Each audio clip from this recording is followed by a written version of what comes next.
Assalamualaikum dan salam sejahtera. Berita Yadim TV bersiaran bersama saya, Muzaffar Abdul Rahim. Antara paparan berita Yadim TV. Sumbangan kepada Ma'had Integrasi Tahfiz Selangor yang terbakar. Teroka peluang kerjasama dakwah dengan TV Al-Hijrah.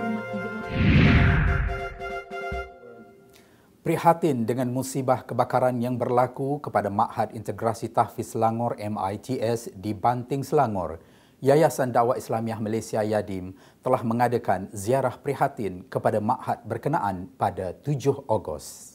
Pada 4 Ogos lalu, satu kejadian kebakaran menyebabkan bangunan asrama 3 tingkat MITS musnah, namun seramai 131 penghuninya terselamat. Kunjungan ini turut disertai oleh Menteri di Jabatan Perdana Menteri yang berhormat Senator Datuk Dr. Zulkifli Mohamad Al-Bakri serta wakil-wakil dari agensi di bawahnya. Mewakili badan dakwah ini ialah yang dipertuanya, yang berbahagia Ustaz Nasruddin Hassan dan Ketua Pegawai Eksekutif Tuan Kamarul Arif Tuan Su. Turut menyertai ziarah ini ialah 12 orang sukarelawan Ar-Rahmah Negeri Selangor yang diketuai pengerusinya Hasmawi Mahidin. Yadim menyumbang kepada Ma'had ini selain daripada Dr. Zulkifli dengan jumlah keseluruhan melebihi RM20,000 serta buku-buku terbitan badan dakwah ini. Bertempat di Madrasah Tahfiz Al-Fas Tangkak, Johor, Yayasan Dakwah Islamiah Malaysia Yadim Johor telah mengadakan program Yadim Peduli, cuci-cuci Musaadah Pasca COVID-19 Negeri Johor pada 8 Ogos lalu. Ia diadakan dengan kerjasama Jabatan Agama Islam Negeri Johor, Majlis Agama Islam Negeri Johor, Jabatan Kemajuan Islam Malaysia, Yayasan Taqwa, Yayasan Wakaf serta Jabatan Wakaf Zakat dan Haji. Seramai 200 asnaf sekitar Tangkak menerima sumbangan barangan keperluan harian dalam majlis tersebut. Sumbangan daripada Yadim dan agensi-agensi di bawah Jabatan Perdana Menteri itu disampaikan oleh Menteri di Jabatan Perdana Menteri Hal Ehwal Agama yang berhormat Senator Datuk Dr. Zulkifli Mohamad Al-Bakri. Yadim turut menyumbang sebanyak RM1,000 kepada madrasah ini selain pemberian pinggan untuk kegunaan para pelajarnya.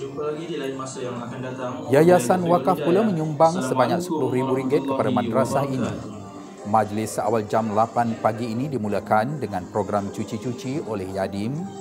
Kawasan persekitaran dan bangunan madrasah dibersihkan oleh 7 orang sukarelawan Yadim dan para pelajar madrasah ini. Mudir Madrasah Muhammad Abdul Halim Ali berkata pihaknya amat terharu dengan penganjuran program ini yang disifatkannya sebagai satu kejutan. Beliau mengucapkan terima kasih kepada Yadim dan Dr. Zulkifli kerana mengusahakan untuk membawa pasukan cuci-cuci ke madrasah itu. Dakwah sememangnya tidak boleh terlepas daripada platform penyampaian dan penyiaran. Kalau kita mempunyai medium penyiaran seperti TV Hijrah yang boleh dicapai lebih ramai masyarakat, maka ia lebih berkesan dan bermanfaat. Kata yang dipertua Yayasan Dakwah Islamiah Malaysia yang berbahagia Ustaz Nasruddin Hassan. Beliau berkata demikian ketika ditemui selepas kunjung hormat TV Al-Hijrah kepada Yadim di Putrajaya pada 11 Ogos. TV Al-Hijrah diwakili oleh Ketua Pegawai Eksekutifnya, Namanzi Haris, Pengurus Besar Jabatan Kejuruteraan dan Sokongan Penyiaran, Sufian Yahya, dan Ketua Jabatan Berita dan Hal Ehwal Semasa, Ardi Herman Muhammad Marzi. Dalam pada itu, Ustaz Nasruddin berkata terdapat banyak peluang kerjasama dakwah boleh dijalin antara Yadim dan TV Al-Hijrah yang bakal memberi manfaat kedua pihak. Contohnya dalam usaha menyemarakkan bulan dakwah yang kini dirancang dianjurkan Yadim pada Rabiul Awal sekitar Oktober ini. Katanya lagi, kepakaran dan platform yang dimiliki TV Hijrah juga boleh dimanfaatkan untuk program-program Yadim yang lain yang kini sedang berjalan seperti Rakan Siswa Yadim, Dai Muda Yadim dan usaha menyelaras gerakan dakwah yang melibatkan badan bukan kerajaan NGO Islam di negara ini.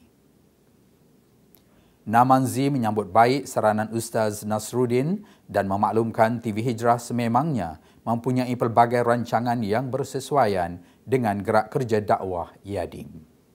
Jelasnya TV Hijrah boleh menampilkan NGO-NGO yang bernaung di bawah Yadim untuk disiarkan di rancangan miliknya seperti Assalamualaikum atau liputan untuk Yadim jika mempunyai program tertentu. Tokoh atau ikon Yadim juga jelasnya boleh ditonjolkan di pelbagai rancangan lain yang bersesuaian dengan gerak kerja dakwah badan ini.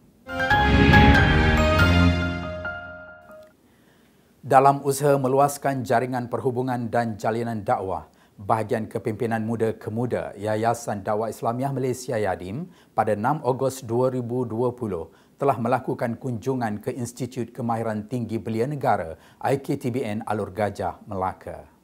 Mewakili Yadim dalam kunjungan tersebut ialah pengarah kemuda Syarizal Mat, penolong pengarahnya Muhammad Muzammil Musbah dan penyelaras Yadim Melaka Muzaffar Abdul Rahim. Ketibaan Yadim telah disambut serta dialu-alukan oleh pengarah IKTBN Alor Gajah Syamsul Tahrin Muhammad Tahir dan timbalannya Syahrul Naimah Zulkifli. Antara yang dibincangkan ketika kunjungan ini termasuklah penubuhan rakan belia Yadim, cadangan kerjasama program serta peluang-peluang penyebaran dakwah yang boleh dilakukan secara bersama melibatkan kedua pihak. Sebelum ini, Kemuda telah melakukan kunjungan dengan tujuan yang sama ke IKBN Kuala Langat dan IKTBN Dusun Tua serta beberapa institusi belia yang lain. Baru-baru ini telah berlangsung program Yadim Peduli di kawasan seberang Perai Selatan Pulau Pinang. Yayasan Dakwah Islamiah Malaysia Yadim negeri ini turun padang menyantuni golongan sasaran yang terkesan dengan musibah COVID-19. Seramai 100 keluarga menerima sumbangan barangan keperluan harian yang disampaikan oleh penyelaras Yadim Pulau Pinang, Muhammad Afifi Roslan. Program bermula di Tabika Perpaduan Taman Puteri Gunung di sini dengan seramai 70 keluarga menerima sumbangan.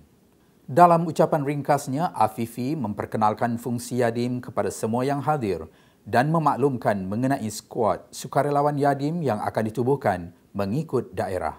Selesai acara di Tabika berkenaan, para peserta program kemudiannya meneruskan ziarah rumah ke rumah di kawasan Dewan Undangan Negeri Sungai Bakap Utara. Program ini mendapat kerjasama sukarelawan Yadim seberang Perai Selatan yang diketuai Jahan Syamsuddin dan dibantu oleh Maud Nur Hisam. Sekian berita Yadim TV minggu ini. Terus ikuti kami di laman web dan Facebook Yayasan Dakwah Islamiah Malaysia.